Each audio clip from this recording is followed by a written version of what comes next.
Vamos para a nossa terceira regra. Acentuam-se todas as proparoxítonas. Essa é uma regra que não tem exceção na língua portuguesa. Se o seu nome for, por exemplo, uma proparoxítona, ele deve receber acento. Veja aí no nosso quadro alguns exemplos de palavras com acento. Começamos aí com uma palavra, um nome próprio, o Emerson. Física, química, matemática, sexto, óctuplo, décimo, mais um nome próprio aí, ó. Verônica, milésimo, anômalo, orgânico, semântica e veículo. Essas palavras todas são proparoxítonas e a regra diz que você deve acentuar todas as proparoxítonas, sem exceção. Nossa quarta regra acentua-se com acento circunflexo, esse acento vamos chamar de acento diferencial. As terceiras pessoas do plural, do presente, do indicativo, dos verbos ter e vir. E todos os verbos que são derivados deles dois, do ter e de vir.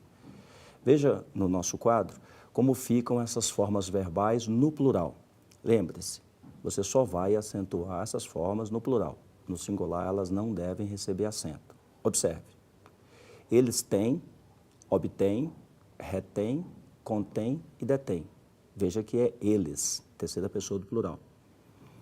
Eles vêm, e intervêm e advêm também com esse acento circunflexo. Todas com acento diferencial. Então, a regra de acentuação dessas palavras nós chamamos de acento diferencial.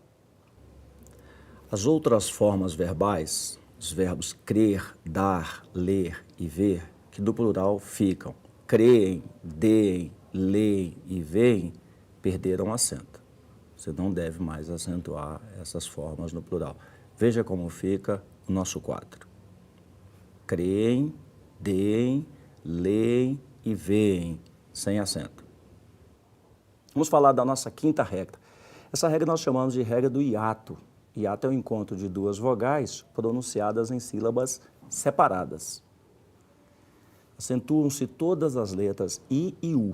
Veja que nós só estamos falando das letras I e U. Essa é a regra do hiato. Você deve observar isso. Primeiro você tem que descobrir se a sílaba é tônica.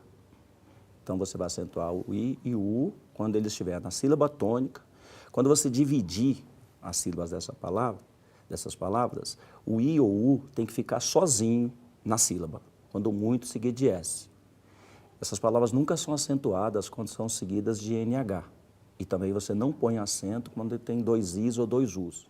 Hiato, você vai ver que você vai acentuar o I ou U na segunda, quando ele é a segunda vogal, nunca a primeira. Simples assim. Veja como fica aí exemplos de palavras acentuadas.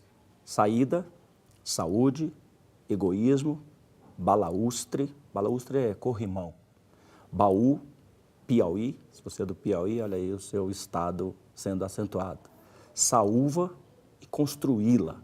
Essas são as palavras que nós colocamos como exemplo dessa regra de acentuação gráfica. Com a nova regra, a nova reforma ortográfica, as paroxítonas antecedidas de ditongo decrescente, elas perderam o acento. Então isso é importante, você deve observar isso aí, porque antes da reforma nós acentuávamos essas palavras e agora já não mais acentuamos essas palavras. Então você deve prestar atenção. E são poucas palavras na língua portuguesa com esse tipo de acento, que tinham esse acento. Como elas perderam, agora nenhuma delas mais tem o acento. É uma coisa comum, uma coisa simples, as pessoas não observam bem, mas você deve prestar atenção. Veja nosso quadro. Feiura, boiuno e bocaiúva. Essas palavras não recebem acento aí no U, porque o U é antecedido de ditongo. E veja que esse ditongo é um ditongo decrescente. Observação importante, acentuam-se, usando as regras devidas, as formas verbais, que são acompanhadas de pronomes, os pronomes oblíquos átonos, né? A gente coloca a forma verbal, o hífen e o pronome. Você vai usar as mesmas regras de acentuação gráfica. Veja exemplos de verbos com pronomes. E esses pronomes aí nós chamamos de pronomes oblíquos átonos. Veja cortar, oxítona terminada em A. Você despreza o pronome. Prender, oxítona terminada em E. Repor, oxítona terminada em O. Distribuí-los. E veja a mesóclise aí, informá-lo-íamos. Os dois acentos, do informar e no íamos. No informar porque é oxítona. no íamos porque é proparoxítona. Nossa sexta regra, a Lei 5.765 de 71, ela aboliu o acento diferencial de pronúncia. Diferencial que dava, por exemplo, sede, sede, almoço, almoço. Esse acento só ficou na terceira pessoa do verbo poder. Então, pôde com acento e pode sem acento. Assim, veja no nosso quadro como ficou, então, essa única palavra de acento diferencial de timbre, mantida aí pela Lei 5.765 de 71. Pôde, passado do verbo poder. Ele pôde fazer isso, ele pôde sair, ele pôde comprar, ele pôde trabalhar. Aí você vai lá e coloca o acento circunflexo. Já se você usar esse verbo poder no presente, pode, que é o presente do verbo poder, você não usa acento. Ele pode fazer isso, ele pode entrar, ele pode sair, ele pode comprar. Aí você não usa acento nessa forma verbal. Esse é o único acento de timbre que existe na língua portuguesa. Acento diferencial, não se esqueça. Observação importante. Os demais acentos diferenciais foram todos abolidos na última reforma ortográfica, essa reforma de 2009. Todos os acentos foram abolidos.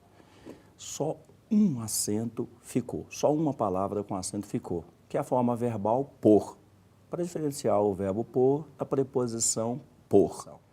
Veja aí, o por é um verbo e o por, sem acento, é uma preposição, regida por alguns verbos, por onde você vai, quem passa, passa por algum lugar. Então, essa preposição você não acentua. Com a nova reforma, as demais palavras perderam o acento diferencial. Veja aí no nosso quadro como ficaram essas palavras. Para, agora sem acento, pelo, pela, pelas, sem acento. Coa, coas e também os substantivos. Polo, polos, pelo, pelos e pera. Todas essas palavras agora sem acento. A reforma aboliu esses acentos diferenciais.